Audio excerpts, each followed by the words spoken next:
네, 박진, 이상민 후보자 임명, 이영, 이창양 후보자 청문 보고서 채택. 자, 추경 국무회의 개의를 위한 정족수는 겨우 채워질 것 같습니다. 대통령은 다음 주 월요일에 국회를 찾아서 추경안 처리를 직접 요청할 예정입니다. 20일 남은 6일 지방선거, 오늘부터 후보 등록이 시작됐습니다. YTN은 주요 지역 후보들에게 현안과 공약에 대해 들어보는 시간을 마련했는데요. 오늘 이 시간에는 국민의힘 오세훈 서울시장 후보 초대합니다.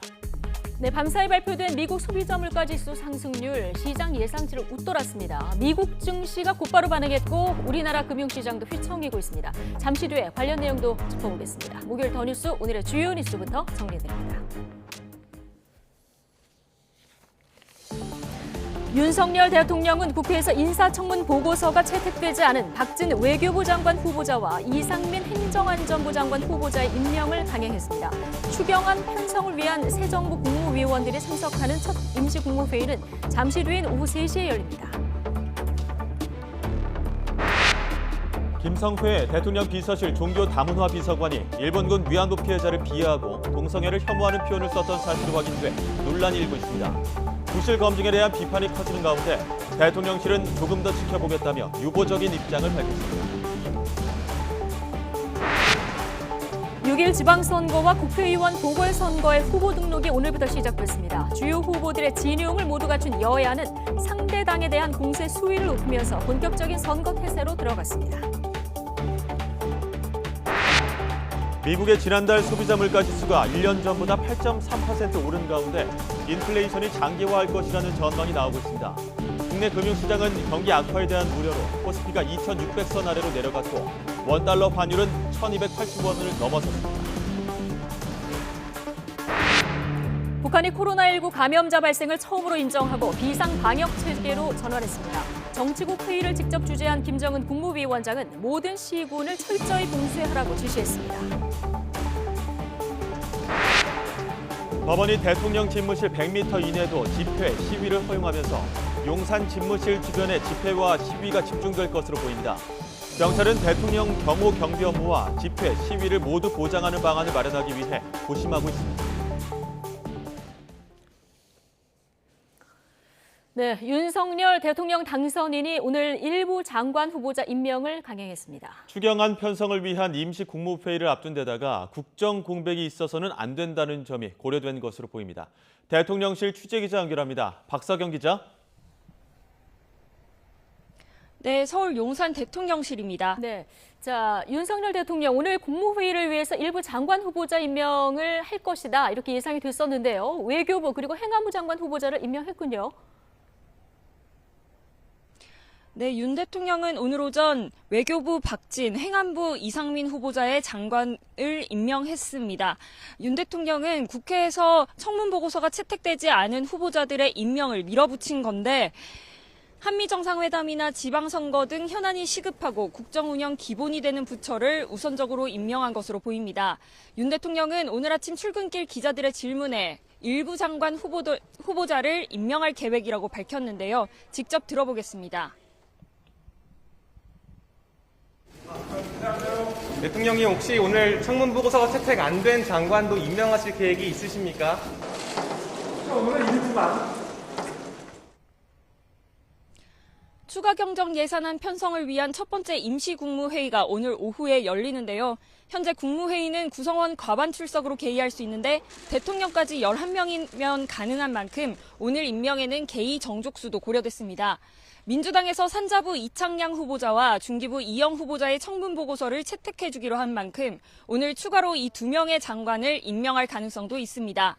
민주당이 반대하고 있는 법무부 한동훈 장관 후보자 인사청문 채택 보고서는 아직 재송부되지 않았습니다. 네, 오늘 임시 국무회의에서 의결될 추경안 내용도 설명해 주시죠. 네, 윤 대통령은 오늘 오후 3시 임시 국무회의를 주재합니다. 안건은 33조 원 플러스 알파 추경안인데요. 즉 코로나19로 피해를 본 소상공인과 자영업자 370만 명에게 각각 최소 600만 원을 지급하는 것을 골자로 하는 내용의 추경안이 의결될 것으로 보입니다. 대통령실은 다만 윤석열 정부 1기 내각이 모두 갖춰지지 않은 상황에서 긴급하게 여는 임시국무회의라고 강조했는데요. 민주당의 협조로 내각이 완비되면 첫 국무회의는 약속한 대로 정부 세종청사에서 열 계획이라고 설명했습니다. 네, 자, 인사 관련 내용도 좀 보겠습니다. 자, 김성회 종교다문화비서관이 동성애 일본군 위안부 비하로 지금 논란의 중심에 섰는데요. 또 다른 비하글도 또 드러났다고요? 네, 김성회 비서관은 과거 SNS에서 조선시대 여성의 절반이 성노리개였다고 주장했는데요. 그러면서 다른 나라를 향해 삿대질할 것이 아니라 우리나라의 역사를 돌아보고 분노해야 한다고 말했습니다. 앞서 김 비서관은 과거 자신의 SNS에 동성애는 정신병의 일종이라는 글과 일본군 위안부 피해자들의 보상 요구를 화대로 표현한 글을 실어 이미 비난을 받았습니다. 이에 대해 김 비서관은 사과글을 올리면서도 자신은 종북 주사파를 비판한 데 대해 안갚음을 당하고 있다. 동성애는 치료할 수 있다 등의 말을 덧붙이면서 더욱 비난이 커지고 있습니다. 민주당은 그릇된 가치관에 아무런 단서도 달지 말라며 맹비난하며 진정성 있는 사과를 요구했는데요. 대통령실 핵심 관계자는 브리핑을 통해 논란에 대해 조금 더 지켜보겠다는 입장을 전했습니다. 지금까지 서울 용산 대통령실에서 YTN 박서경입니다. 네, 윤석열 정부 출범 후 첫 추경을 앞두고 여야가 신경전을 벌이고 있습니다. 네, 코로나19로 피해 입은 소상공인 자영업자들을 위해 서둘러 지원해야 한다는 점에는 공감대를 이루었지만 재원 마련 방안에 대해 시각차를 보이고 있는데요. 국회 취재기자 연결합니다. 엄연주 기자. 네, 국회입니다. 네, 자, 어제 당정이 합의한 추경안을 두고 지금 여야 신경전이 뜨겁다고요? 네, 전날 윤석열 정부 출범 뒤 첫 당정회의를 열고 33조 플러스 알파 규모의 추경안을 합의한 국민의힘은 최대한 신속하게 손실보상금을 지급하겠다는 계획입니다. 이를 위해 오는 16일 윤석열 대통령이 직접 국회를 찾아 추경안 처리를 요청하는 시정연설을 할 예정인데요. 이에 대해 민주당은 손실보상 자체에 대해서는 공감하는 반면 윤 정부 출범 뒤 기획재정부가 마련한 53조 규모의 초과 세수에 대한 송국 검증을 예고했습니다. 국민의힘은 이미 문재인 정부에서 이뤄진 초과 세수를 두고 왜 비난하는지 이유를 모르겠다는 입장이지만 민주당 윤호중 비상대책위원장은 KBS 라디오에서 아직 5월밖에 안 된 상황에서 작년 세수 집계를 어떻게 한 것인지 의문스럽다고 강조했습니다. 박홍근 원내대표는 나아가 정책조정회의에서 기획재정부를 향해 날을 세웠는데요. 세수 축의 오류가 반복되는 데 대한 국회 차원의 진상규명에 반드시 나서서 책임을 물겠다고 목소리를 높였습니다. 이에 따라 실제 초과 세수 가운데 얼마를 추경 재원으로 활용할 수 있을지 또 다른 쟁점이 될 전망인데 여야 간 팽팽한 줄다리기가 펼쳐질 것으로 보입니다. 네, 오늘부터 이틀간 지방선거와 보궐선거 후보자 등록도 시작되죠. 네, 오는 6월 1일 함께 치러지는 지방선거와 국회의원 보궐선거 후보 등록이 오늘과 내일 이틀 동안 진행됩니다. 이번 선거는 향후 전국 주도권에 향방이 달려있는 만큼 여야 모두 한치 양보 없는 대승부를 예고하고 있는데요. 서울시장 후보로는 국민의힘 소속 오세훈 현 시장과 더불어민주당 송영길 전 대표, 경기지사 후보로는 김은혜 전 의원과 김동연 전 경제부총리 등이 직접 또는 대리인을 통해 등록했습니다. 네, 자, 그런데 지방선거를 앞두고 민주당에서 지금 돌발 악재가 터졌죠. 네, 더불어민주당이 당내 성비위 혐의로 3선 중진인 박완주 의원을 제명했습니다. 민주당 신현영 대변인은 비공개 비대위 회의 뒤 취재진과 만나 당내 성비위 사건이 발생해 박 의원 제명을 결정했고 국회 차원에서 징계를 요청할 예정이라고 밝혔습니다. 또 경찰 수사가 시작되느냐는 질문엔 그렇지 않은 걸로 알고 있다면서 자세하게 얘기할수록 피해자 보호에 위해가 될 수 있어 드릴 말이 없다고 말을 아꼈습니다.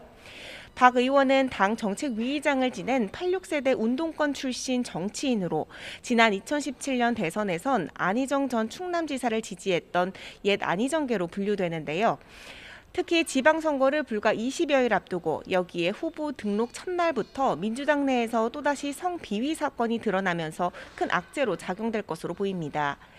박 의원에 앞서 최강욱 의원도 동료 의원에게 성희롱성 발언을 했다는 의혹이 제기돼 윤리심판원에 회부된 상태인데요. 이런 가운데 박지원 공동비대위원장은 자신의 SNS를 통해 당내 반복되는 성비위 사건에 고통스럽다며 국민 여러분께 진심으로 사과드린다고 빠르게 진화에 나섰습니다. 그러면서 잘못된 과거를 끊어내야 한다며 여성을 온전한 인격체로 대우하는 당을 만들기 위해 포기하지 않겠다고 강조했습니다. 지금까지 국회에서 YTN 엄윤주입니다. 네, 법원이 대통령 집무실 100m 이내 집회 시위를 허용하면서 용산 집무실 주변이 집회 시위 주요 장소가 될 것으로 보입니다. 경찰은 대통령 경호, 경비를 위한 대책 마련을 고심하고 있는 가운데 법원 결정에 항고하겠다는 뜻을 밝혔습니다. 현장에 취재기자 나가 있습니다. 김혜린 기자. 네, 서울 용산구 대통령 집무실 인근에 나와 있습니다. 네, 자, 새 정부가 들어서면서 용산 일대에서 크고 작은 집회가 이어질 것으로 보이는데요. 집회 장소도 지금까지와는 달라지는 겁니까? 네, 제 뒤로 보이는 건물이 대통령 집무실이 마련된 곳입니다. 그 앞으로 길이 길게 나 있고 그 길을 따라가면 있는 삼각지역 13번 출구와 그 맞은편 전쟁기념관 앞 인도가 집회 시위가 주로 이루어지던 곳이었습니다. 방금 전에 오후 1시에도 국방부 청사에서 300m가량 떨어진 삼각지역 인근에서 집회가 개최됐는데요. 하지만 앞으로는 집회 시위가 새로운 대통령 집무실 100m 안으로 한층 가까워질 전망입니다. 어제 서울행정법원은 용산 대통령 집무실 100m 구간 내 집회 시위를 허용했습니다. 성소수자 차별반대 단체가 용산 경찰서장을 상대로 낸 집회금지 통고처분, 집행정지 신청을 일부 인용한 겁니다. 앞서 단체는 14일 오후 용산역 광장에서 집회를 벌인 뒤 신용산역 인근 건물, 삼각지역, 녹사평역, 이태원 광장 등지 2.5km 구간을 행진하겠다고 신고했습니다. 경찰은 대통령 관저 100m 이내 5개 집회를 금지하는 현행 집회 시위법에 따라 집무실도 관저에 포함된다고 보고 집회 금지 통고를 했는데요. 법원은 이러한 경찰의 유권 해석이 잘못됐다고 판단했습니다. 관저는 사전적으로 집이라는 의미이고 집무실은 여기에 포함되지 않는다는 겁니다. 경찰은 법원 결정에 대해 항고하겠다는 방침을 밝혔습니다. 또 이번 판결이 본안 판결이 아닌 재판 결과가 나올 때까지 한시적으로 적용되는 집행정지 결정이기 때문에 앞으로 진행될 본안 소송을 지켜보겠다는 입장입니다. 하지만 새 정부 출범으로 용산의 크고 작은 집회가 이어질 것으로 보이는 가운데 이번 법원 결정으로 경찰의 대통령 경호 경비에도 추가 대책이 필요할 수밖에 없어졌습니다. 더 나아가 앞으로 집회 시위 자유와 경비, 경호가 양립할 수 있는 대책 마련이 시급할 것으로 보입니다. 지금까지 서울 용산구 대통령 집무실 인근에서 YTN 김혜린입니다. 네, 청와대가 시민의 품으로 돌아왔죠. 당분간 하루에 최대 3만 9천 명까지 예약을 통해서만 방문할 수 있습니다. 네, 다소 생소하게 느껴질 청와대, 알아두면 편리한 내용을 정현우 기자가 정리했습니다. 일단 예약에 성공했다면 청와대 방문객이 입장할 수 있는 문은 모두 3곳입니다. 최근까지 대통령이 머물렀던 보안시설이었던 만큼 스마트폰 지도 앱에선 어제부터 출입문 위치가 표시되기 시작했습니다. 청와대 사랑채를 지도에서 검색하면은 반대편에서 청와대의 첫 번째 문인 영빈문으로 들어올 수 있습니다. 영빈문에서 청와대 앞길을 쭉 따라 걸어오면은 문재인 전 대통령이 마지막으로 걸어 나왔던 청와대 정문을 볼 수 있습니다. 세 번째 문은 춘추문인데 청와대 앞길 자전거 대여소로 오면 됩니다. 청와대 안엔 차를 댈 공간이 없는 만큼 대중교통을 타고 오는 게 편리합니다. 입장할 땐 예약 당첨 때 휴대전화로 받은 바코드를 보여주면 되는데 전자기기에 익숙하지 않으면 신분증을 대신 제시해도 됩니다. 바코드 있으시죠? 안쪽으로 들어가시면 되세요. 가장 눈길을 사로잡는 건 물론 파란 지붕 본관이지만 대통령이 국내외 귀빈을 맡던 상춘제와 경내 제1의 정원으로 꼽히던 녹지원, 수궁터 등도 놓쳐선 안 되는 사진 명소로 꼽힙니다. 하나, 둘, 셋. 청와대 곳곳을 둘러보는 데 걸리는 시간은 1시간 반에서 2시간 정도. 별도의 안내 없이 예약된 2시간 동안 자유롭게 돌아다니면 됩니다. 안내 지도 주신 거 갖고 다녔어요. 대통령이 사시던 곳을 보게 된다는 것에 대해서 영광으로 생각했고요. 조경이나 정원 같은 게 잘 꾸며져 있어서 좋았어요. 다만 보안 문제로 건물 내부 출입은 아직 불가능합니다. 걷다가 갈증이 나더라도 음료 등을 살 수 있는 매점이 없고 앉아서 쉴 만한 장소가 부족하다는 점도 방문객에겐 아쉬운 부분입니다. 당분간은 청와대 건물 맞은편 사랑채에 있는 편의시설을 이용해야 합니다. 날씨가 좀 더워서 힘들긴 했어요. 좀 사람도 많고 그래서. 날씨가 덥고 땀도 흘리고 그러다 보니까 목이 좀 마르긴 한데 좀 그런 게 좀 아쉽긴 해요. 개방 과정을 두고 잡음도 많았지만 이제 시민들이 한결 편하게 찾아가 둘러볼 수 있게 된 청와대. 막상 개방되니까 기분도 좋고 이거를 실물을 볼 수 있는 날이 있을 줄은 몰랐어요. 녹지가 너무 예뻐서 그것도 좀 반했고요. 애기들한테 좀 좋은 기억이 됐으면 좋겠어요.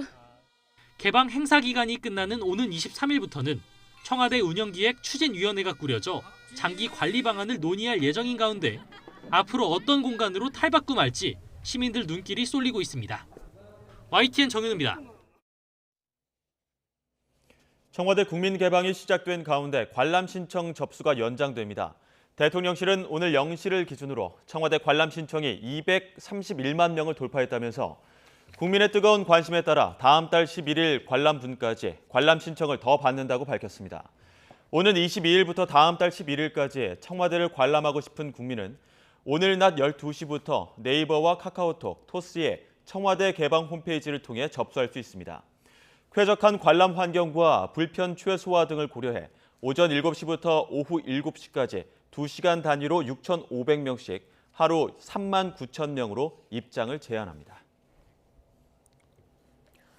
김부겸 국무총리는 대화와 타협, 공존과 상생은 민주공화국의 기본 가치이자 지금 대한민국 공동체에 가장 절실하게 필요한 정신이라고 밝혔습니다.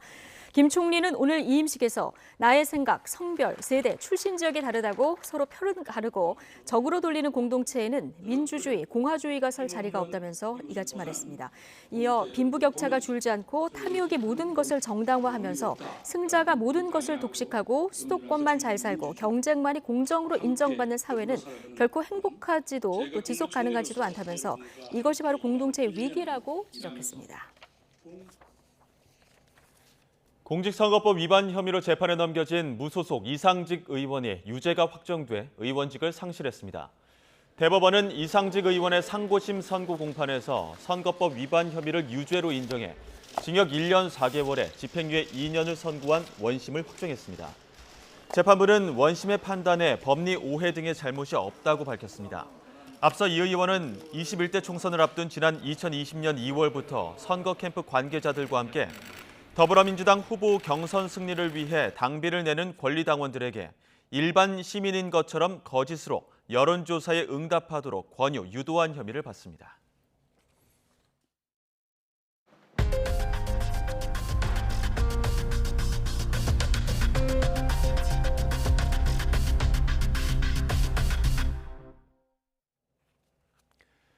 북한이 코로나19 감염자가 발생했다는 사실을 처음으로 인정했습니다. 지난 2020년 전 세계 코로나19 유행이 시작된 이래 북한 내 감염이 확인된 건 이번이 처음입니다. 취재기자 연결합니다. 홍주혜 기자. 네, 통일외교 안보부입니다. 네, 그동안 북한이 코로나19 환자가 한 명도 없다 이렇게 주장을 해왔는데 이번에 처음으로 인정한 거죠? 네, 조선중앙통신이 오늘 조선노동당 중앙위원회 정치국 회의 소집 소식을 보도하면서 확인된 건데요. 회의에서 정치국은 2020년 2월부터 2년 3개월에 걸쳐 굳건히 지켜온 비상방역전선의 파공, 즉 구멍이 생기는 국가 최중대 비상사건이 발생했다고 인정했습니다. 이어 지난 8일 수도의 어느 한 단체의 발열자들에서 검체를 채집해 유전자 배열을 분석한 결과 오미크론 변이 바이러스 BA2와 일치한다고 결론 내렸다고 밝혔습니다. 그러면서 국가 방역 사업을 최대 비상 방역 체계로 이행하는 것에 대한 조선노동당 중앙위원회 정치국 결정서를 채택했습니다. 오늘 회의를 진행한 김정은 국무위원장은 이번 최대 비상 방역 체계의 기본 목적은 바이러스의 전파 상황을 안정적으로 억제 관리하면서 감염자들을 빨리 치유시켜 전파 근원을 최단 기간에 없애는 데 있다고 말했습니다. 이에 따라 전국의 모든 시군이 자기 지역을 철저히 봉쇄하고 단위별로 격폐한 상태에서 사업과 생산 활동을 조직해 바이러스의 전파 공간을 빈틈없이 완벽하게 차단하라고 지시했습니다. 다만 방역 형세가 엄혹하다고 해도 계획된 경제 사업에서 절대로 놓치는 게 있으면 안 된다며 화성지구 1만 세대 살림집 건설과 연포 온실 농장 건설 등 수건 사업을 기일 안에 손색 없이 완성해야 한다고 강조했습니다. 네, 보통 북한은 시차를 두고 발표를 해왔는데 오늘 아침 회의를 열고 바로 발표한 건 이례적인 일 아닙니까? 네, 북한은 보통 행사를 열고 다음 날 관영 매체를 통해 관련 소식을 보도하는 경우가 많습니다.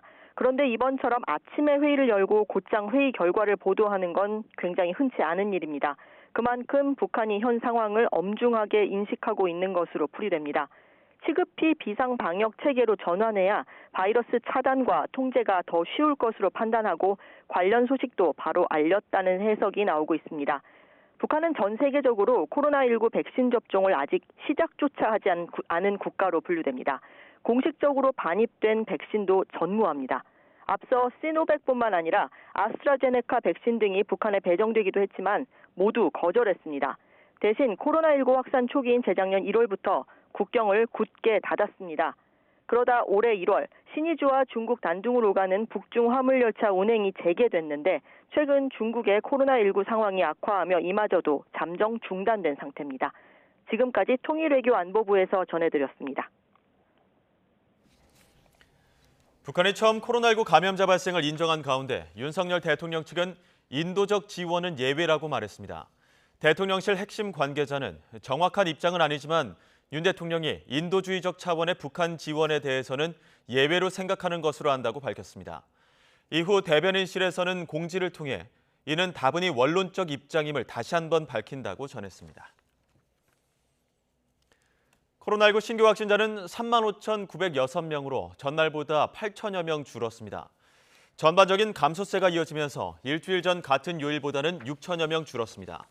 확진 규모 자체가 줄면서 위중증, 사망 피해도 급증 없이 안정적으로 관리되고 있습니다. 위중증 환자는 전날보다 29명 줄어든 354명으로 사흘째 300명대를 기록했습니다. 하루 새 숨진 환자는 63명으로 13일째 두 자릿수로 집계됐습니다. 14년 만에 전국 평균 경유값이 2,000원 선을 넘어서면서 휘발유값마저 넘어섰습니다. 국제 시세 급등으로 국내 경유값이 오른 건 어쩔 수 없다지만 정유사들이 책정한 마진이 너무 높다는 지적이 나오고 있습니다. 이승윤 기자가 중점 보도합니다. 전국 평균 경유값이 14년 만에 휘발유값을 역전했습니다. 리터당 2,000원을 돌파한 건 지난 2008년 이후 14년 만입니다. 주요 원인은 우크라이나 침공으로 세계적인 경유 생산국인 러시아의 수출이 상당수 막혔기 때문입니다. 특히 경유 차량이 많은 유럽에서 급하게 다른 나라로 공급처를 찾으면서 국제 경유 가격이 급등했습니다. 하지만 우리나라는 원유를 수입한 뒤 정제해 경유를 생산하는데 외국의 공급난과 재고 부족이 왜 국내 경유값을 올리는지 의문이 제기됩니다. 국내 휘발유와 경유 가격은 싱가포르에서 거래되는 국제 판매 가격에 맞춰 결정됩니다. 이른바 연동제입니다. 해외에서 비싸게 팔리는 경유를 국내에서 마음대로 싸게 팔 수 없다는 겁니다. 우리 시장이 대내외에 개방이 되어 있기 때문에 경유 가격이나 휘발유 가격은 국제시장에 연동이 되어서 지금 높은 가격을 반영하고 있고요. 반면 공급 불안으로 마진은 역대 최고로 올랐습니다. 국제 가격이 1원 오를 때 국내 정유사들이 경유 판매 가격은 3.75원, 휘발유 판매 가격은 3.18원 올린 것으로 알려졌습니다. 이 때문에 정유사들이 휘발유보다 경유에 더 많이 부과한 마진을 조정해야 한다는 지적이 나옵니다. 정유사에서 마진을 좀 줄이고 주유소에서도 그 소비자들이 조금 더 합리적인 가격에 이용할 수 있도록 좀 가격을 좀 합리적으로 책정하는 것이 필요하다고 생각합니다.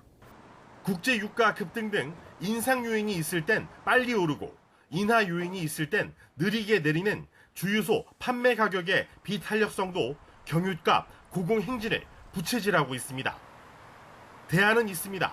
정부가 관리하는 알뜰 주유소가 전국 주유소의 11%에 달하는 만큼 알뜰 주유소의 마진 조정을 통해 주유소 간 경유값, 가격 인하 경쟁을 유도하는 겁니다. 정부가 운영하는 주유소라고 그러면은 지금 역할을 해야 될 때인 거죠. 그러니까 지금 조금 알뜰 주유소의 그 마진을 조금 줄일 필요는 있는 거죠. 러시아의 우크라이나 침공 사태가 종식될 때까지 당분간 경유값 고공행진은 계속될 전망입니다. 또한 이란과 베네수엘라의 국제 원유 공급이 언제 재개되느냐도 또 하나의 변수가 될 전망입니다. YTN 이승윤입니다. 네, 밤사이 발표된 미국 소비자 물가지수 상승률이 비교적 둔화하긴 했지만 시장 예상치를 웃돌았는데요. 뉴욕 증시가 곧바로 떨어진 데 이어 우리나라 주식과 외환 시장도 영향을 받고 있습니다. 취재기자 연결해 알아보겠습니다. 강희경 기자. 네, 경제부입니다. 네, 현재 코스피 상황 어떻습니까? 네, 코스피는 어제보다 0.88% 떨어진 2,569.5로 장을 시작했습니다. 그제 17개월 만에 2,600선이 붕괴한 데 이어 이틀 연속 하락세를 보이고 있는 겁니다. 오전에 낙폭을 조금 줄이긴 했지만 오후 들어서 다시 장 초반대 수준으로 떨어지고 있습니다. 코스닥 지수는 1% 넘게 떨어진 855.46으로 시작해 현재는 2% 넘는 큰 하락폭을 보이고 있습니다. 국내 주식시장이 하락세를 보이는 건 밤사이 발표된 미국 소비자 물가지수 상승률 영향이 큽니다. 전년 동월 대비 8.3% 올라 전달 상승폭보다는 낮아지긴 했지만 전문가들 예상치를 웃돌았기 때문입니다. 즉 인플레이션 피크는 지났다고 볼 수 있지만 여전히 높은 물가 상승세가 확인된 겁니다. 인플레이션 둔화 속도가 예상보다 느리면 미국 연준의 공격적인 금리 인상 기조가 이어질 거란 점이 변수인데요.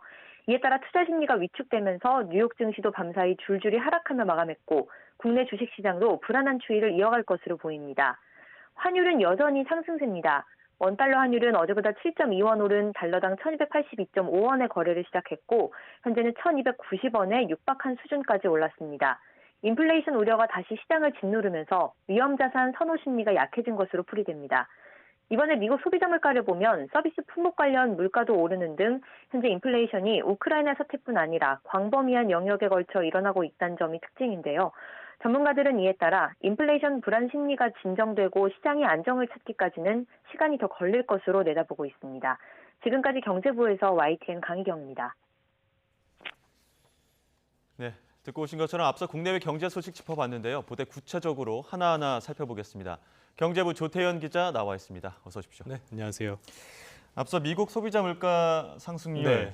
둔화하긴 했지만 주춤하긴 했지만 이런 표현을 쓰긴 했습니다. 네. 하지만 두 달 연속 8% 오르다 보니까 이걸 둔화라고 해야 될지도 참 모르겠거든요. 이게 두 가지 측면이 있습니다. 지금 방금 강희경 기자가 전해드린 것처럼 지난달에 미국 소비자 물가가 8.3% 올랐는데 예. 이 전달에 40년 만에 최고인 8.5%가 올랐거든요. 그렇죠. 이것보다는 오름폭이 약간 둔화를 했습니다. 그래서 두 가지 측면이 있는데 하나는 정점을 지난 것이냐, 또 하나는 여전히 너무 높은 물가냐, 이 두 가지가 있는데요. 지금 미국 증시에서 반응한 걸 보면은 정점을 지났다는 데보다는 여전히 굉장히 높은 물가가 유지되고 있다. 이쪽에다 조금 더 반응을 하는 것으로 볼 수 있겠습니다. 그렇기 때문에 지금 상당히 좀 주가가 떨어졌다고 볼 수 있고요. 경제 상황에서 물가는 너무 올라도 문제지만은 너무 오르지 않는 상황도 문제가 됩니다. 모든 경제는 다 물가가 차츰차츰 오르는 데 맞춰져 있기 때문에요. 그런데 지금 상황은 물가가 너무 빠르게 올라서 문제가 되는 상황이라고 볼 수 있겠고요. 물가에는 이 에너지와 식료품 같은 것들도 당연히 포함이 되는데 이런 것들은 가격의 변동폭이 큽니다. 그래서 이제 근원적인 흐름을 보기 위해서 이런 것들을 제외한 근원 인플레이션율을 보거든요. 이것도 지금 6.2%나 올랐습니다. 그러니까 지금 외부의 요인으로 공급 같은 것도 문제가 있지만 내부적으로 수요가 늘어나면서 앞서 전해드린 것처럼 서비스 물가 같은 게 오르는, 그러니까 공급과 수요 모두에서 물가를 올리는 압력이 있다, 이렇게 볼 수 있는 상황입니다. 이제 물가 관련 이제 보도들 보다 보면 물가 상승률이 매도 압박을 강하게 하고 있다, 이런 이야기도 나오고 있고요. 물가가 크게 오르면서 증시에 영향을 미치는 배경은 어떤 게 있을까요? 일단은 물가가 계속 오르게 되면은 우리 같은 생활 경제인들이 상당히 타격을 입을 수밖에 없잖아요. 그래서 정책 입장에서는 이 물가를 잡아야 됩니다. 그러면은 물가를 잡으려면 어떻게 될까요? 가장 대표적인 거는 역시 기준금리를 올리는 방법입니다. 예. 시중에 있는 자금을 줄이는 거죠. 그렇게 돼서 지금은 미국 연준이 0.75% 이른바 자이언트 스텝을 하지 않겠다고 이야기를 했음에도 예. 계속적으로 이 자이언트 스텝 가능성이 제기가 되는 것도 지금 물가 상황이 워낙 심각하기 때문이고요. 그런데 이렇게 금리를 올리게 되면은 자금을 구하기도 어려워지고요. 또 이 자금을 빌렸을 때 금융 비용도 커지기 때문에 자산 쪽으로 가는 자금은 줄어들 수밖에 없습니다. 그래서 예. 일반적으로는 위험 자산들 입장에서는 금리가 오르는 것은 악재라고 봐야 되고요. 예. 이런 측면이 하나 있고 또 하나는 이렇게 물가가 오르게 되면은 소득이 줄어드는 꼴이 되잖아요. 예. 그렇게 되면 소비를 줄일 수밖에 없다. 다시 말해서 내수가 악화된다라는 점, 또 기업의 투자도 악화할 수 있다. 예. 그러니까 전반적으로 기준금리까지 오르기 때문에 전반적인 경기 자체가 둔화할 수 있는 우려가 커지기 때문에 이런 측면이 증시에는 상당히 좀 악재로 작용한다고 볼 수 있습니다. 예. 밤사이 앞서 리포트에도 봤지만 밤사이에 미국 소비자 물가 지수 상승률을 보이면서 국내 시장도 지금 하락세를 보이고 있는 것 같아요. 그렇죠. 오늘 아침에 이제 코스피가 하락세로 출발을 했다가 장이 조금씩 진행될수록 이 하락폭을 줄이면서 혹시 이러다 상승하는 거 아닌가, 네. 그럼 오늘 안 나와도 되는 거 아닌가 이런 생각을 했는데요.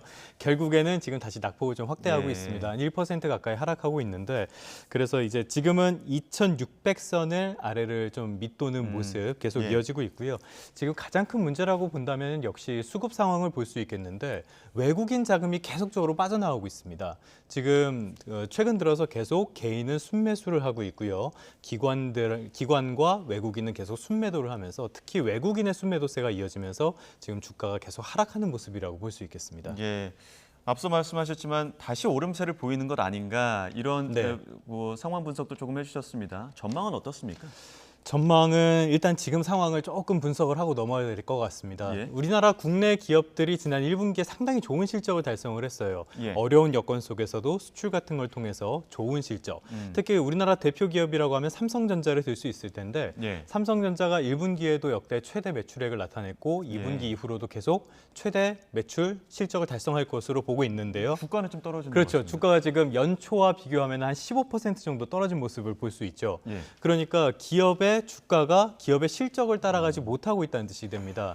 결국에는 이 주가, 기업의 가치보다는 지금 경제 전반에 있는 불확실성이 조금 더 주가에 많이 반영되고 있다. 이렇게 볼 수 있겠어요. 지금 상황을 보는 그 시청자분들은 그럼 지금 삼성전자 주가 주식 사도 되는 건가 네. 이렇게 생각하실 수도 있는데 사도 되는 겁니까? 이건 투자 전략 측면에서 조금 말씀을 예. 드려야 되는데 이건 어디까지나 투자 전략이니까 참고만 하시고요. 예. 지금같이 이렇게 주식시장이 어려울 때, 특히 지금은 성장주라고 하는 그런 기술주들 위주로 어려울 때는 예. 대형 가치주들 위주로 대응하는 것도 좋은 방법입니다. 그게 대형 가치주라는 게 지금 기업이 가진 가치보다 주가가 많이 떨어져 있는 예. 이 중에서도 대형 회사들 위주로 대응을 포트폴리오를 좀 꾸며보시는 것도 예. 좀 나쁘지 않은 전략이 될 것 같습니다. 어쨌거나 판단은 시청자 네. 여러분들이 하실 거지만 고공행진 거듭하고 있는 환율도 문제입니다. 미친 물가에 기름 붓는 고환율이다. 네. 이런 얘기도 있고 폭주기관차 얘기도 나오는데 어떻습니까? 지금 증시가 상당히 어려운 상황이라고는 말씀을 드렸는데요. 예. 이게 추가로 하락할지 더 하락하지 않을지는 조금 엇갈리는 전망이 있습니다. 일단은 추가로 더 크게 하락하지 않을 거라고 보시는 분들은 지금 외국인들이 계속 주식을 내다 팔면서 외국인의 코스피 비중이 한 30%까지 내려왔거든요. 예. 그래서 더 많은 주식을 팔긴 어려울 거다. 그래서 더 떨어지지 않을 거다. 이렇게 보시는 분들이 있는데 여기에 영향을 미치는 게 환율입니다. 환율이 경제 전반에 영향을 미치지만 오늘은 환차손에 대해서만 말씀을 드릴게요. 예. 앵커님이 외국인입니다. 예. 그런데 우리나라 주식을 2,000원치 갖고 있어요. 예. 환율이 1,000원일 때, 원달러 환율이 1,000원일 때 그 주식을 팔면은 미국 돈으로 2달러가 생기게 되겠죠. 예. 근데 환율이 2,000원이 되면은 1달러로 줄어듭니다. 예. 이게 환차손이에요. 예. 그래서 우리나라 환율이 오르면은 외국인 투자자 입장에서는 악재가 될 수밖에 없습니다. 물론 살 때는 싸게 살 수 있겠지만은 예. 주식은 어찌됐건 팔아서 그 이익을 받아들이는 그 시점이 중요하기 예. 때문에 악재가 됩니다. 근데 지금 보시면은 어제까지 환율이 1,270원대였고요. 지금은 1,280원대를 넘어서 1,290원대까지 거의 육박하는 모습을 조금 전까지 보이고 있었습니다. 이 환율이 오르는 건 여러 배경이 있는데 기준금리도 올리고 경기도 안 좋아질 것 같으니까 안전자산에 대한 선호 심리가 커지면서 달러를 찾는 사람들이 늘어나니까 달러 가격이 오를 거 아니에요. 예. 이런 측면이 있는데 이런 추세가 앞으로도 이어진다고 보면은 아무래도 외국인 투자자들은 환차손을 우려해서 우리나라에서 자금을 조금 더 빼내갈 수 있다. 이러는 우려는 계속 나오고 있습니다. 외국인 입장에서는 악재이기 때문에 조금 부담스러울지 모르겠지만 국내에 있는 분들 입장에서는 투자 전략 어떻게 짜야 됩니까? 이게 아까도 말씀드렸지만 일단은 대형 가치주 위주로 좀 접근하는 게 좋지 않을까 이런 전망이 나오고 있고요. 지금 보면은 환율도 안 좋고 경기 상황에 대한 불확실성도 계속 커지고 있습니다. 여러 가지 악재들이 있는데요. 특히 미국을 보면은 이 빅테크라고 하죠. 큰 기술주 기업들 이런 성장주를 중심으로 이 거품이 본격적으로 좀 정리되고 있는 그런 상황이 아니냐 이런 전망도 나오고 있습니다. 그래서 이런 위험 자산에 대한 선호 심리가 앞으로도 그렇게 썩 좋지 않을 거기 때문에 다른 대체 자산을 찾아보는 것도 좋지 않겠냐 이런 전망이 나오고요. 말씀하신 것처럼 주식시장에 계속 계실 거면은 대형 가치주들을 찾으셔도 좋을 것 같고요. 성장주 중에서도 지금 가격이 가치보다 많이 떨어진 곳들이 있습니다. 이런 것들을 한번 찾아보셔도 좋을 것 같은데 기본적으로는 너무 분위기에 따라서 가볍게 움직이시기보다는 조금 인내심을 가지고 조금 신중하게 접근하시는 게 좀 더 좋을 것 같습니다. 예, 알겠습니다. 여기까지 듣도록 하겠습니다. 지금까지 경제부 조태현 기자와 함께 짚어봤습니다. 오늘 말씀 고맙습니다. 고맙습니다.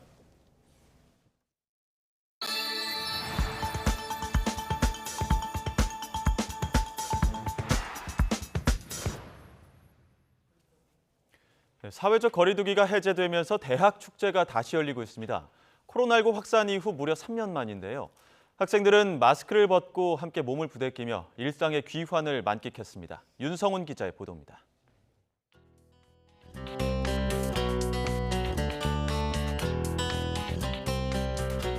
버블공을 착용한 학생들이 힘껏 몸을 부딪힙니다.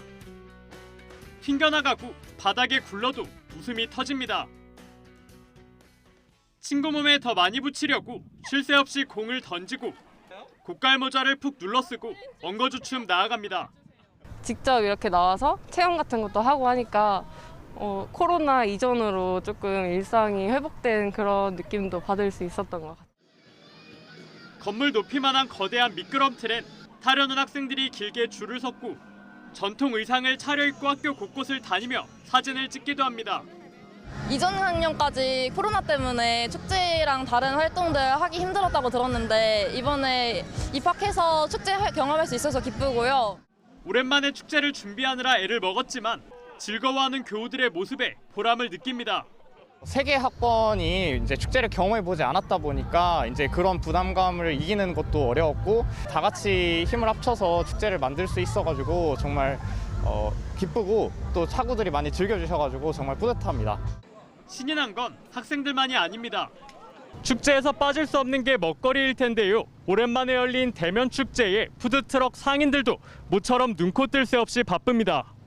그동안에는 거의 장사 행사 없이 지내다 보니까 형편은 좀 힘들었죠. 아무래도 4월 중순쯤서부터 지금까지는 거의 일정이 빡빡할 정도로 행사가 많아요. 코로나19 사태 이후 3년 4개월, 오랜 기다림 끝에 돌아온 대면 축제에 대학가는 코로나19 이전의 활기를 되찾아가고 있습니다. YTN 윤성훈입니다.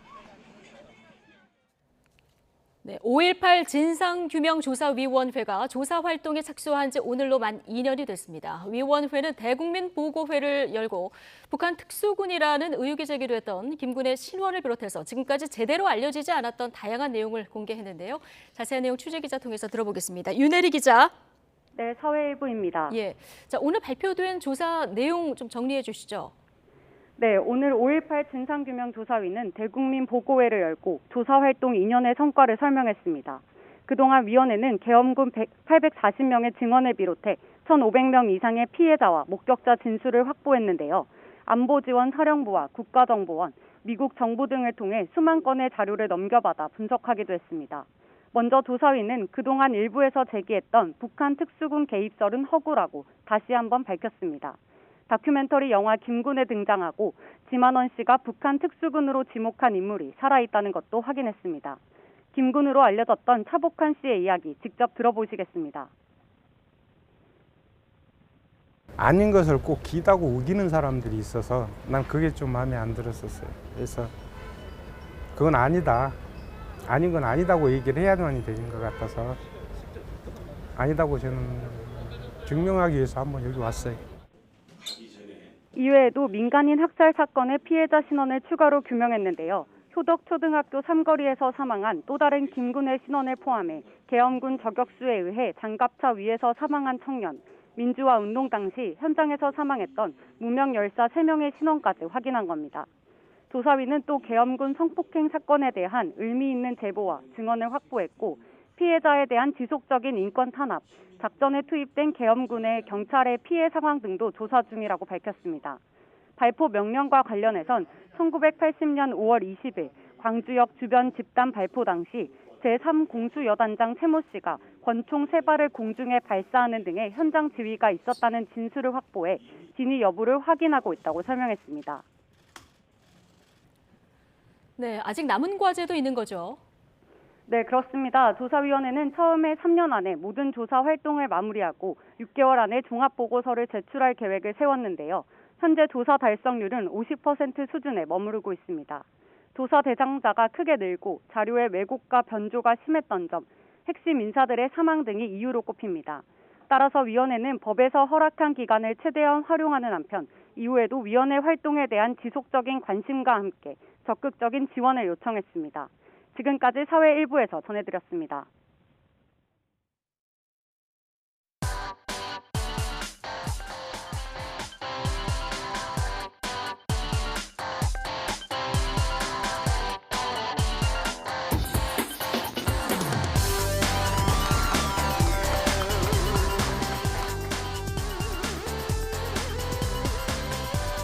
국민의힘 서울시장 후보로 공식 등록을 마쳤습니다.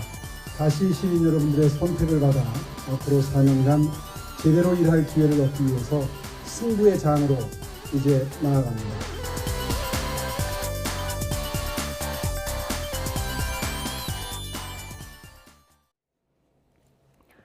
네, 6일 지방선거가 20일 앞으로 다가왔습니다. 국회의원 보궐선거까지 포함해서 대선 후보급 인사들까지 잇따라 출사표를 던지면서 열기가 후끈 달아오르고 있는데요. 자, YTN에서는 격전지인 수도권, 그중에서도 수도 서울에 도전장을 낸 여야 후보 차례로 만나보는 시간 마련했습니다. 자, 먼저 국민의힘에서 단수 공천을 받아서 일찌감치 후보로 확정된 오세훈 현 서울시장과 지금부터 얘기 나눠보도록 하겠습니다. 어서 오십시오. 네. 반갑습니다. 안녕하십니까. 오늘 오전에 공식 후보 등록 마치신 거죠? 네, 그렇습니다. 네, 이번에 4번째 서울시장 도전이시라 감회가 남다르실 것 같아요. 뭐 4번째라고는 하지만 사실 삼선한 기간이 6년밖에 안 됩니다. 예. 그러니까 뭐 다른 분들 같으면 12년 해야 정상인데 6년 했으니까요. 이제 재선에 나선다 하는 마음가짐으로 한번 제대로 일할 기회를 네. 가졌으면 좋겠습니다. 재선에 나서는 마음으로 제대로 일할 기회를 달라 말씀해 주셨는데, 자, 이번 서울시장 선거는 이런 선거다 이렇게 한마디로 좀 규정을 한다면? 한마디로 정치시장 대 정치시장 대 민생시장의 대결이다. 네. 이렇게 개념 규정을 하고 싶은데요. 네. 요즘에 송영길 후보 주로 말씀하시는 거 보니까 내 적수는 오세훈이 아니라 윤석열 대통령이다. 예. 윤석열 대통령을 견제하러 나왔다. 뭐 이런 말씀을 예. 너무 자주 하십니다. 그래서 이거 시장직에 혹시 오르시더라도 굉장히 시끄럽겠구나. 예. 정치를 하시겠구나. 이런 생각을 하는데요. 사실 여러 가지 정책 내놓는 걸 보면서 서울 시민들을 위해서 나오신 게 아닌가. 이런 생각이 들 정도로 예. 정치적인 이야기를 많이 하십니다.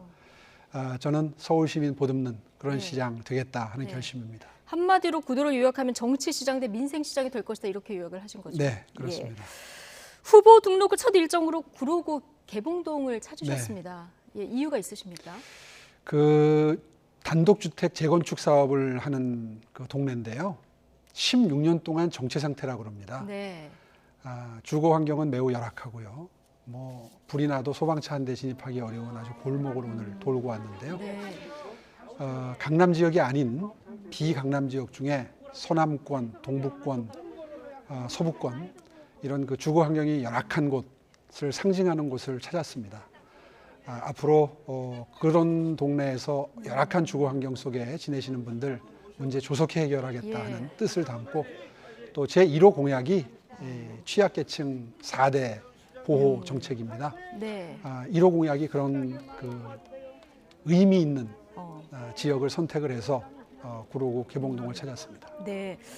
자, 공약의 핵심 부분이 이제 취약계층을 보듬는 이런 부분에 중점이 될 것이라는 말씀해 주셨는데 한 언론 인터뷰에서 지난 10년간 서울시가 많이 망가졌다 이렇게 진단을 하셨고요. 오늘 출마 선언하시면서도 비슷한 얘기를 하셨거든요. 특히 어떤 부분에서 그렇다고 보시는 겁니까? 이제 이 도시경쟁력 순위라는 거를 측정을 하는데요. 공신력 있는 국제기관들이 하는데 제가 임기 마지막 해, 그러니까 2010년도에 10위권까지 끌어올렸던 게 와보니까 17위까지 떨어져 있더라고요. 예. 또 금융도시 순위도 뭐 형편없이 추락해 있었습니다. 예.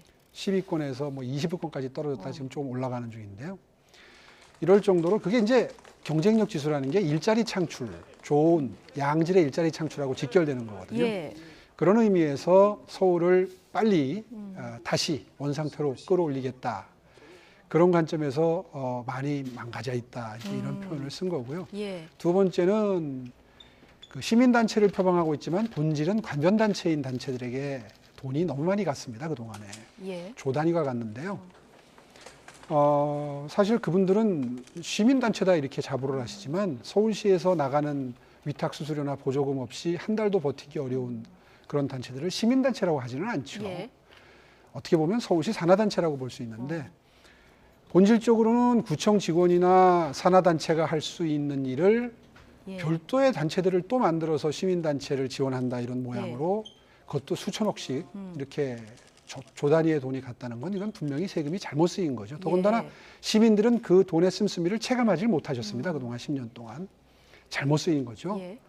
뭐 다 잘못 쓰였다기보다는 잘못 쓰인 부분이 많은 거죠. 그래서 그런 점도 예산 운용이나 집행에서 많이 잘못돼 있다 하는 점을 지적을 했던 거고요. 그걸 바로잡기 위해서 참 많은 애를 썼는데 시의회에서 많은 저항이 있었습니다. 아, 그러면 지금 뭐 도시 경쟁력 지수라든가 관변단체 지원 문제 이런 거 이제 복원하려고 애쓰셨는데 1년 동안 시간에 복원할 기회가 조금 안 주어졌다 이렇게 보시는 겁니까? 아시다시피 시의회가 110석 중에 저희 국민의힘은 6석이거든요. 예. 그러니까 제가 뜻한 대로 예산 배정이라든가 일이 진행될 수가 없었겠죠. 뭐 짐작이 다 가실 거고요. 그래서 1년 동안 참 마음고생 많이 했는데 이제 한번 제대로 뛰어보고 싶습니다. 제대로 뛰어보고 싶다. 그러면 서울시장에서 승리하는 것뿐만 아니라 시의회 선거라든가 구청장 선거라든가 이게 두루두루 얽혀있다 이렇게 봐야 될까요? 그거 일하는데 아주 결정적이죠. 예. 특히나 시의회가 과반수가 안 되면 더군다나 지금처럼 의석 분포가 된다 그러면 거의 식물시장이고요. 네. 과반수가 안 되면 뭐 잘 아시다시피 지금 국회사 정도 다 알고 계시지 않습니까? 일할 수 있으려면 과반수는 조금 넘어야죠. 일단 과반수를 넘는 것을 목표로. 예, 그게 목표입니다. 알겠습니다. 지난 4.7 보궐선거도 그렇고 대선 때 서울 그 표심을 좀 분석을 해봐도 부동산 민심이 가장 주요했었거든요. 이번에도 아마 부동산 이슈가 굉장히 중요할 것 같은데 오세훈표 부동산 그 공약의 핵심은 뭐라고 봐야 될까요? 신속하지만 신중하게. 신속하지만 신규 주택을 많이 공급하겠다. 이런 말입니다. 자, 신규 주택을 많이 공급하겠다 하시면서 재건축 재개발 규제를 풀겠다 이런 말씀을 많이 하셨는데 자, 그런데 규제를 풀면 또 부동산 시장이 올라가서 신속과 신중이 두 마리 토끼 잡는 게 굉장히 어려운 문제 아니겠습니까? 그렇습니다. 어떤 보관이 있을까요? 이게 이제 상반되는 가치이기 때문에 그러니까요. 경험 있고 관록 있는 시장이 필요한 건데요. 실제로 지난 10년 동안 많이 공급해야 될 신규 주택 공급을 하게 되면 부동산 가격이 오를까 봐 못했다. 이제 이게 재건축 재개발을 억제했던 명분이었거든요. 그렇죠. 어떻게 보면 핑계라고 볼 수도 있고요. 그러다가 이 주택 시장이 사달이 난 거 아닙니까? 구독이 무서워서 장 못 담그면 안 되겠죠. 그러니까 과감하게 재개발 재건축은 지금처럼 속도를 내서 진도를 나가야 됩니다. 다만 이제 투기 세력들이 들어오게 되면 막아야 되니까 토지거래 허가 제도라든가 조합원 지위 양도 제한 시점을 땡긴다든가 이런 그 중앙정부와 호흡을 맞춰가면서 정교하게 시적절하게 신중한 정책들을 병행해가면서 속도 조절을 해야 되겠죠. 그게 일하는 노하우겠죠. 그러면 재건축 재개발은 신속하게 풀되 거기서 부동산 집값이 뛰지 않도록 여러 가지 뭐 절차적 보완을 하시겠다 이런 말씀이신 거죠? 네, 그렇게 보시면 되겠습니다. 네, 그리고 대통령제 인수위원회가 내놓은 구도심 개발 특별법 제정에 환영의 뜻을 나타내셨고요. 지난달 21일에 녹지 생태 도심 구축 방안도 내놓으셨는데 이거는 어떤 그림을 그리면 되는 겁니까? 쉽게 얘기하면 이런 겁니다. 지금 도심이 굉장히 낙후되어 있는데요. 예. 이 종로부터 퇴계로까지 1가부터 6가까지를 보면은 정말 뭐 처참할 정도로 낙후되어 있습니다. 양철 지붕들이 막 질비하고요. 예. 뭐 그 50년 이상 된 주택 비율이 한 50% 이상 되고요. 그런데도 이 재개발의 속도가 나지 않는 것은 그걸 잘게 나눠 가지고 보존 중심의 정책을 지난 5년, 10년 동안 펴왔기 때문입니다. 그렇죠. 문화적 가치로 보존해야 된다. 뭐 이런 일각의 또 그런 의견도 철학이 있으니까요. 있었거든요. 예. 그래서 여기를 빨리 좀 그 쓸모 있는 공간으로 일자리가 창출되는 최첨단 산업이 꼽히는 공간으로 바꿔야 될 텐데 그러려면 이제 건물을 다시 짓고 새로 만들어야 되지 않겠습니까? 그 개발을 함에 있어서 기왕이면 허물고 새로 짓는 거 용적률 인센티브를 확실하게 줘서 높이 제한을 풀고 용적률 인센티브를 확실하게 주면 건물이 위로 올라가겠죠. 예. 그래서 이익이 많이 생기겠죠. 네. 그 이익을 서울시가 받아내서 녹지 공간을 만들겠다는 겁니다. 그래서 빌딩숲과 함께 나무숲도 같이 만들어서 시민들께서는 쾌적하게 보행 환경을 즐기실 수가 있고 옥상 녹화까지 하게 되면 이제 공중에서 촬영을 하게 되면 도로 빼고는 전부 푸른 공간으로 녹색 공간으로 보일 수 있는 그런 그 빌딩숲과 나무숲이 공존하는 그런 공간을 만들기 위해서 확실하게 인센티브를 준다. 그리고 인센티브를 받아낸다. 이렇게 생각하시면 그 공공기여를 받아낸다 이렇게 생각하시면 이제 오해가 없으실 겁니다. 보통 알겠습니다. 높이 제한을 푼다 그러면 그 사람들 이익을 너무 많이 가져가는 거 아니야? 이제 이런 생각을 하시기 때문에 제가 그 설명을 이익을 드립니다. 환수해서 녹지로 이제 확보를 하겠다. 그렇습니다. 이런 저희 도심 녹지 거고요. 비율이요. 형편없이 부족합니다. 선진국 런던이나 뉴욕 같은 도시는 한 15%에서 25%가 되는데 우리는 3.7%예요. 그래서 도심의 녹지 비율을 넓히는 정책을 채택을 해서 이제 도심뿐만 아니라 뭐 용산 개발에도 적용하고 서울 시내 전체의 녹지 면적을 넓히겠다. 이런 정책을 시작한 겁니다. 알겠습니다. 그리고 또 하나 과거 서울시장 시절에도 이제 추진하셨던 건데 한강 르네상스 계획 이거 제시동을 거셨거든요. 최근에 과거 비판도 좀 받기도 하셨는데 자, 어떤 그림을 그려보면 될까요? 과거에 말도 많았지만 코로나 2년 거치면서 아마 한강변을 엄청나게 사랑하시게 되셨을 겁니다. 코로나 이전에도 자전거 타시는 분, 산책하시는 분, 건강관리하기 위해서 많이 이용하셨는데요.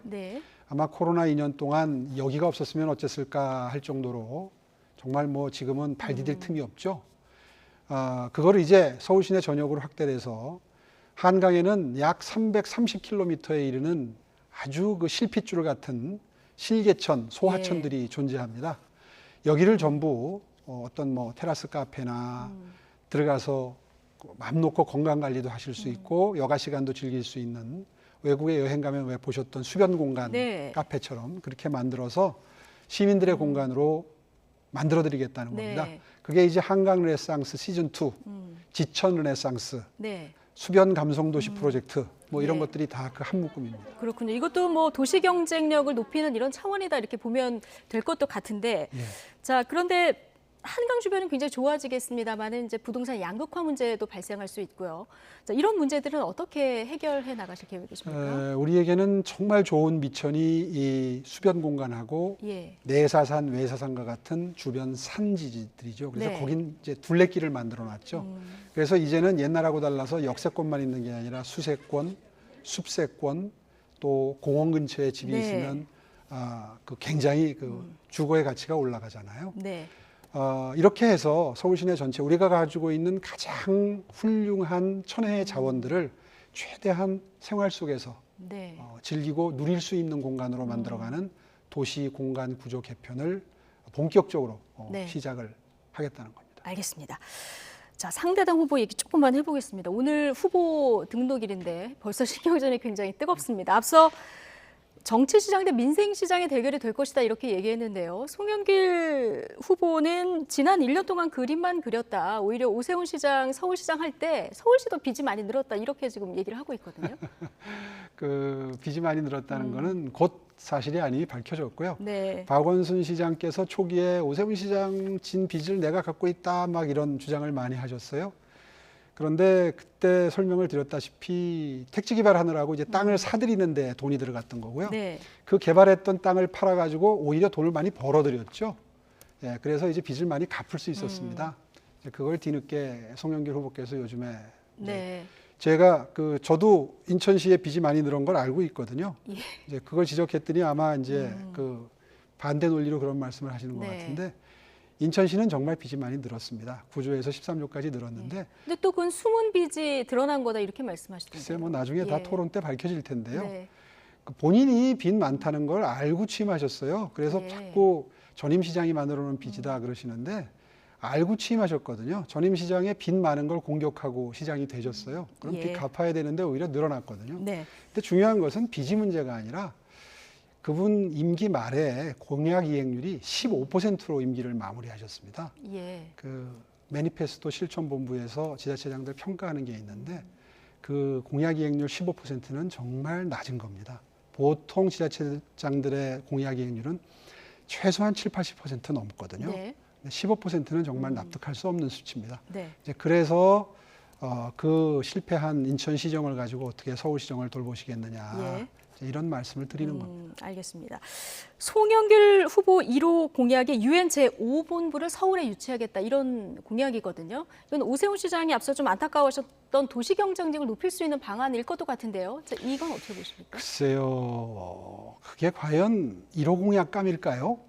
제가 아까 말씀 자세하게 물어보지 않으셔서 예. 말씀을 드릴 기회를 놓쳤는데 제 1호 공약은 취약계층. 취약계층 4대 정책. 예. 다시 말해서 안심소득 시범사업을 통해서 네. 생계비 지원하는 걸 시작을 하고요. 이제 이게 시범사업이 끝나고 나면 정부의 건의를 해서 복지 틀을 바꿀 겁니다. 예. 그래서 생계비를 확실하게 지원하게 되면 며칠 전에 창신동 모자 사건과 같은 그러니까 쓰러져가는 집 한 채 있다고 해서 기초수급자에서 탈락하는 이런 사각지대들이 있거든요. 네. 이거 다 해결될 수 있는 시스템이거든요. 안심소득 시스템이. 예. 근본적으로 어려운 분들 도와줄 수 있는 시스템을 도입했습니다. 네. 그다음에 주거 문제, 고품질 임대주택, 서울형 고품질 임대주택으로 그동안 임대주택 하면 정말 뭐 좀 열악한 주택의 대명사였잖아요. 이거 이미지를 싹 바꾸겠다. 그래서 평수도 넓히고 자재도 예. 고급화하겠다. 세 번째, 서울런이라고 해서 저소득층자들 사교육을 통해서 소위 말하는 강남의 일타 강사 강의를 온라인으로 들을 수 있게 해서 지금 성과가 많이 예. 나고 있거든요. 네 번째, 공공의료 서비스를 획기적으로 개선한다는 네. 걸 얼마 전에 발표를 했습니다. 제 1호 공약은 이런 것들인데요. 네. 유엔 5본부라고 다소 과장된 표현, 그건 뭐 지역사무소를 말하는데 예. 유치하면 좋겠죠. 서울 경제에 도움도 그러니까요. 되고요. 예. 그런데 그걸 과연 1호 공약으로 내놓으실 만한 공약인가에 예. 대해서는 저는 선뜻 동의가 되지 않습니다. 예. 물론 그 의미는 있습니다. 그러나 더군다나 그 공약은요. 중앙정부가 하는 일입니다. 유엔에서 3분의 2 이상의 동의를 받아야 되는데요. 그거 외교부가 총력 지원하지 않으면 안 되는 일이거든요. 예. 이걸 서울시장 후보로서 1호 공약을 내놓는 걸 보고 제가 좀 다소 이해가 안 갔습니다. 예. 송영길 시장이 할 수 있으면 오세훈 시장은 더 잘하겠죠. 아, 정부와 호흡 맞추기가 아무래도 훨씬 더 효율적일 테니까요. 그래서 오세훈 시장이 하면 이 공약 받아서 더 잘할 수 있다 이렇게 받아들여도 될까요? 그렇죠. 네. 저는 굳이 알겠습니다. 반대하지는 않습니다. 그 네. 공약은. 그러나 알겠습니다. 서울시장의 1호 공약으로 하기에는 다소 미흡하지 않느냐. 예. 서울에는 정말 어렵고 힘든 분들이 많은데 예. 유엔 제5본부 공약을 처음 내놓는 걸 보면서 다소 의외였습니다. 의외였다. 알겠습니다. 지금 여론조사 흐름을 보면 저희 송영길 후보를 좀 두 자릿수 차로 앞서고 있는데 절대로 쉽게 이길 선거판은 아니다 이렇게 진단을 하셨어요. 네. 어떤 이유에서 그렇습니까? 사실 선거가 그렇게 녹록하게 흘러가지는 않을 뿐더러 예. 과학적으로 분석해봐도 아마 박빙의 승부가 될 겁니다. 왜냐하면 그 대선은 투표율 자체가 예. 한 80% 가까이 되는데요. 지방선거는 한 60% 가까이 되거든요. 그러니까 20%가 차이가 나요. 예. 그런데 대선에서 진 쪽은 아무래도 상대적 박탈감이나 상실감 때문에 결집을 할 거고 아무래도 이긴 쪽은 긴장이 좀 풀어질 텐데 이제 그렇게 되면 한 10% 남짓 이기는 게 5%, 3% 안쪽으로 들어오겠죠. 예. 그래서 박빙의 승부가 될 것이다 이렇게 예측을 합니다. 진영이 집결하게 되면 박빙의 승부로 갈 수도 있다. 이렇게 진단을 하셨고요. 지금 서울시장으로서 대통령 집무실 용산 이전이라든가 청와대 개방 문제 이거 관심 있게 지켜보셨을 것 같습니다. 이게 뭐 서울시 업무하고도 연관이 된 부분이기도 한데 과정에서 조금 논란도 있었거든요. 어떻게 지켜보셨습니까? 예, 하여튼 논의의 초기에는 저도 당선인께 좀 신중하게 천천히 가셔도 좋을 것 같습니다. 뭐 이런 입장이었는데요. 뭐 어쨌든 결정이 됐습니다. 아마 일단 들어가면 못 나온다 뭐 이런 생각이셨던 것 같은데요. 어쨌든 옮겼으면 도와드려야죠. 이미 출근을 시작하셨고 그런데 예상했던 것만큼 혼란이 크지는 않습니다. 첫째는 뭐 그 근처에 지어지는 건축물들이 높이 제한이 생길 것이다. 이런 우려를 제일 많이 했는데 지난주에 서울시 도시계획위원회를 통과한 사례가 생겼습니다. 집무실에서 한 700m 떨어진 곳에 주상복합 건물 38층짜리 2동이 통과가 됐거든요. 그리고 이번 주도 나가고 다음 주도 계속해서 이제 그 도시계획위원회 통과하는 그 근처에 건축물들이 생겨날 겁니다. 이제 그 부분에 대한 우려는 불식이 된 셈이고요. 이제 그게 어느 정도 해결되니까 또 교통이 막힐 거다. 필요 이상의 아마 보고를 받고 계실 것 같은데요. 필요 이상의 우려를 많이 하더라고요. 송영길 후보께서 특히 뭐 교통 대란이 일어난다 이렇게 과장된 말씀을 하셨는데 어제 오늘 출근하는 거 보니까 약간 지장이 있는데 그 늦어지는 거는 거기서는 출근을 지금 한 달 정도 하시죠. 서초동에서는. 그리고 이제 조만간 한남동에 새로 마련되는 공간에 입주를 하게 되는데 거기는 또 출근 거리가 반으로 줄어듭니다. 그래서 아마 한 3분 내지 5분 내에 출근이 될 것 같거든요. 별로 그렇게 그 근처의 교통 사정이 그 출근 때문에 영향을 받을 만한 지형은 아닙니다. 여러 가지로 그 출근로를 여러 가지로 시뮬레이션을 해보니까 한 조합이 4-5개로 나오는데요. 지금 현재로서는 그렇게 걱정하지 않으셔도 된다고 판단하고 있습니다. 알겠습니다. 자, 이번에 당선되면은 이제 4번째 서울시장 타이틀을 갖게 되는 건데요. 벌써부터 이제 대답하기 곤란하시겠지만 이후 행보는 어떻게 되냐 이 질문 많이 받으실 것 같아요. 자꾸 대선 말씀을 하시는데 사실은 굉장히 제 입장에서는 사치스러운 생각입니다. 지금 아까 모두에 말씀드렸지만 서울의 도시 경쟁력이 많이 떨어져 있습니다. 따라서 지속 가능한 양질의 일자리를 창출할 수 있는 환경이 못 되고요. 그거 사실 지속 가능한 양질의 일자리라는 말 자체를 들어본 적이 오래됐다는 느낌 혹시 안 드시는지 모르겠어요.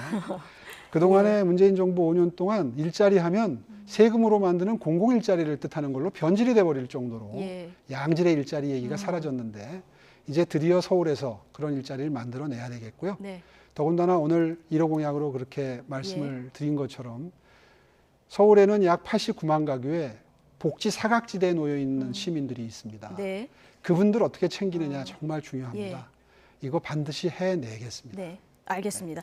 오늘 기자실 찾아서 반드시 살아서 돌아오겠다 이렇게 말씀하셨다고 하던데 마지막으로 아주 짧게 서울 유권자들에게 뭐 하시고 싶은 말씀이 있으시면 마지막으로 좀 해주시죠. 서울이 위기라고 생각합니다. 정말 최선을 다해서 이 위기에 빠진 서울시를 반드시 건져내야 하는데요. 지난 1년 동안 서울 비전 2030이라고 해서 서울을 저소득층을 잘 보듬고 배려해서 함께 어우러져서 잘 사는 상생도시, 그 다음에 글로벌 탑5 도시를 만들어서 일자리를 많이 창출하는 도시, 그리고 건강하게 장수하실 수 있는 도시, 그리고 도심공간도 아주 매력적으로 멋지게 바뀌어서 시민 여러분들이 여가를 즐기실 수 있는 도시, 그런 도시를 만든다는 기본 계획을 세웠고요. 70가지의 프로젝트가 이제 시작이 됐습니다. 기왕 시작한 이런 여러 가지 정책들이 알토란같이 진행될 수 있도록 힘을 모아주십시오. 반드시 해내겠습니다. 알겠습니다. 여기까지 듣겠습니다. 지금까지 국민의힘 서울시장 후보로 나선 오세훈 서울시장과 얘기 나눠봤습니다.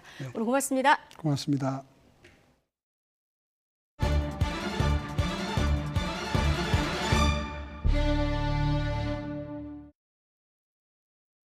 북한의 대륙간 탄도미사일 ICBM 시험 발사 등에 대한 문제를 논의하기 위해서 유엔 안전보장 이사회가 소집됐지만 이사국들 사이에 이견이 노출됐습니다. 미국과 영국, 프랑스 등 대부분의 이사국은 유엔 대북 제재 결의를 위반한 북한을 규탄했지만 중국과 러시아는 제재 강화가 문제 해결에 도움이 되지 않는다는 입장을 밝혔습니다. 김진우 기자입니다. 유엔 안보리는 현지 시각 11일 오후 뉴욕 유엔 본부에서 북한의 미사일 시험 발사 문제를 다루기 위한 공개 회의를 열었습니다. 이번 회의는 안보리 의장국인 미국을 비롯해 한국과 일본의 요청에 따라 소집됐습니다. 15개 이사국 중 대부분은 유엔 대북제재 결의를 위반한 북한을 규탄했습니다. These actions are a threat to regional peace and security. 하지만 중국과 러시아는 제재 강화가 문제 해결에 도움이 되지 않는다며 오히려 미국을 비판했습니다. 当前朝鲜半岛局势紧张的一面趋于突出，螺旋式升级的前景令人担忧。中方呼吁各方保持冷静克制。 중국과 러시아는 추가 제재 대신 북한과의 대화를 촉구하는 결의안을 마련 중이라고 밝혔습니다. 이에 대해 린다 토머스 그린필드 주 유엔 미국 대사는 두 나라가 준비 중인 결의안을 부적절하다고 일축하고 중국과 러시아가 국제사회의 노력에 발목을 잡고 있다고 반박했습니다. The Security Council has stayed silent because two council members have argued that council restraint will somehow encourage the DPRK to stop escalating and instead come to the negotiating table. 하지만 이제 침묵을 깨고 행동해야 한다며 북한이 핵실험을 할 때까지 기다릴 수 없다고 강조했습니다. 북한에 대한 안보리 추가 제재를 요구하는 미국 등 서방의 입장에 대해 거부권을 가진 중국과 러시아가 반대하고 있어 추가 제재는 쉽지 않을 것으로 보입니다. YTN 김진호입니다. 네, 오늘 서울 등 서쪽 지방은 6월 하순에 해당하는 초여름 더위가 기승을 부리고 있습니다. 내일도 예년 기온을 웃도는 낮더위가 계속될 전망이라고 하는데요. 자세한 날씨 기상캐스터 연결해 알아보겠습니다. 윤수빈 캐스터. 네, 윤수빈입니다. 네, 자, 하루 만에 계절이 봄에서 여름으로 건너뛴 것 같군요. 네, 맑은 하늘에 강한 햇볕이 내리쬐면서 오늘은 마치 초여름처럼 덥습니다. 현재 서울 기온은 28도 가까이 오르면서 예년 기온을 5도나 웃돌고 있는데요. 그래서인지 제 뒤로 시원하게 떨어지는 폭포가 그 어느 때보다도 반갑게 느껴집니다. 내일도 서울의 한낮 기온이 25도까지 오르는 등 오늘만큼은 아니지만 여전히 예년 기온을 웃도는 낮더위가 계속될 전망입니다. 맑은 하늘이 펼쳐졌던 오늘과 달리 내일은 구름 많고 흐린 날씨를 보이겠습니다. 또 새벽부터 오전 사이에는 영남 남해안과 제주도에, 낮부터 저녁 사이에는 강원 남부와 충북 북부, 영남 지방에 산발적인 비가 조금 내리겠습니다.